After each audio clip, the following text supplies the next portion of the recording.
Hello once again, listener. Thank you very much for coming to the first chapter of this story. Hopefully, the first of many, and they'll only get better from here on out. Once again, like always, I would recommend highly if you could put some feedback after listening, just so I could make the following chapters better than this one. Because I surely know that there are some flaws that need to be picked out. So without further ado, let's get into this, shall we? Chapter 1. The Plentiful Galaxy. Life. It's a weird anomaly, what you think? Just humour yourself for me, will you? If it's night, I want you to look up to the skies. You see all those points of light? They're stars, with planets around them most likely. Ponder to yourself, can all of them not have a single shred of life? That even beyond the veil of the naked eye, out into great horizons untouched by our imagination, is there nothing that can live, breathe, and dream as we do? Many believe that we are indeed the only ones either cursed or lucky enough to know of existence, especially only smart enough to understand what's around us and dream of what can be. Although it is a profound statement, whichever side you position yourself, however, keep this in mind, would you? If this universe as we know it is flowing with life on such a grand scale that anything that can be imagined can become reality, how would things be to connect them together? Three principles, really. Dreams, suffering, and imagination. Those three principles are what strive the most intelligent to adapt and prosper.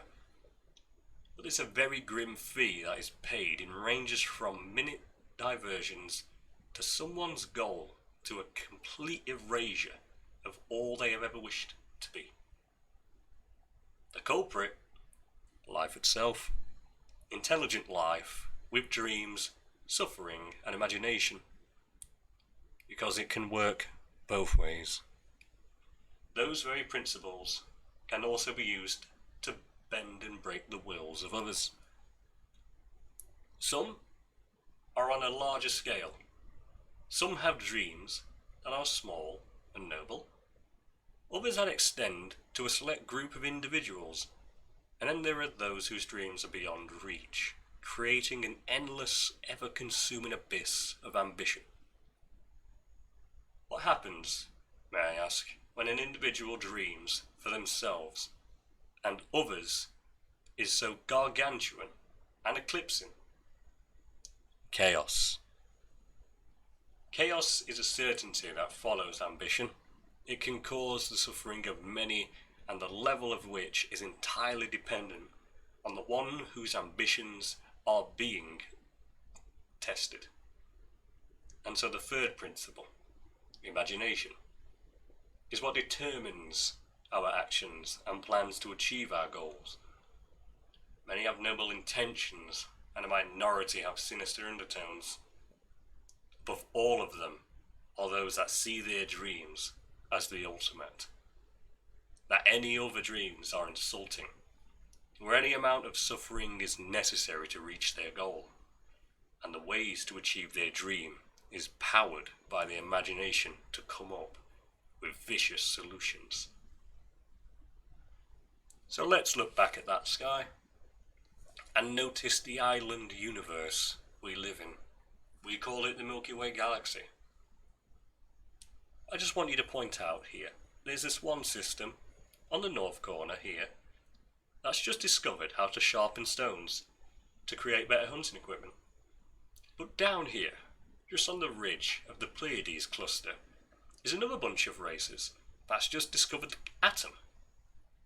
I just hope that they fare well. That tends to not go well most of the time.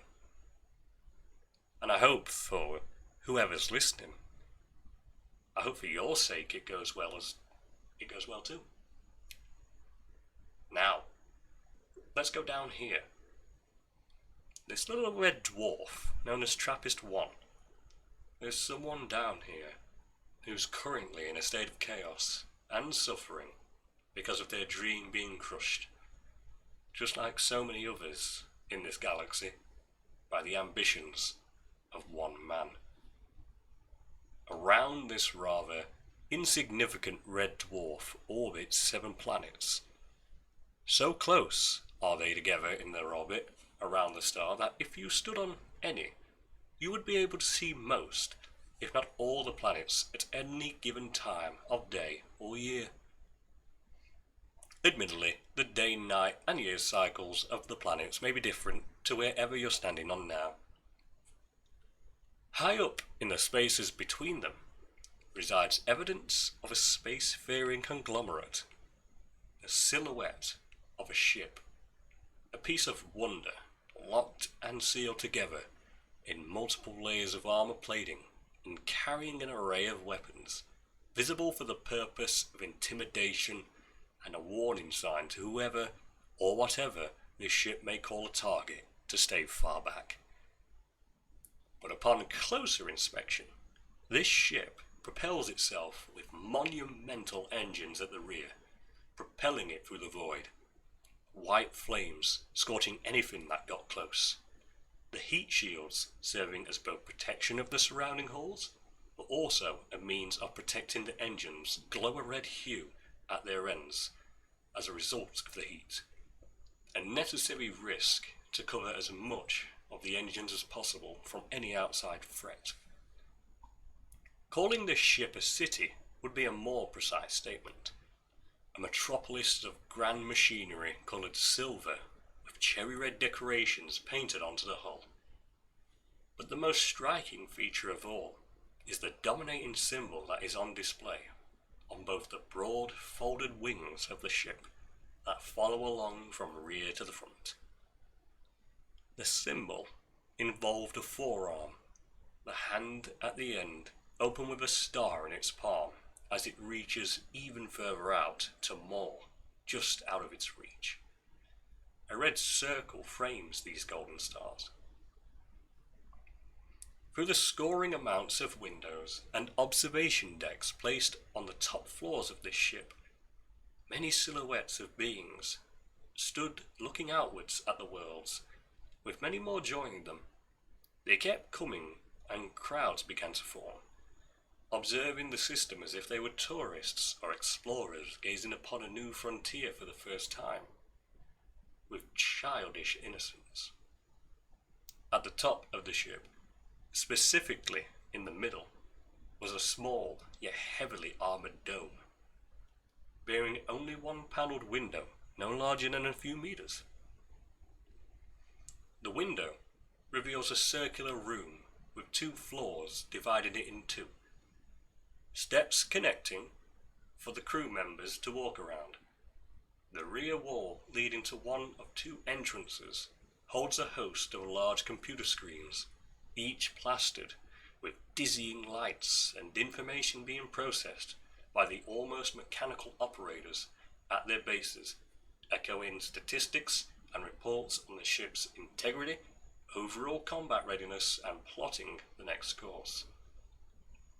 Chatter of the subject would conclude that this is the command deck of the ship, surprisingly compact given the room is around 30 meters wall to wall, while the ship itself could be mistaken for a city if it was firmly on the ground and you could only see it from the horizon.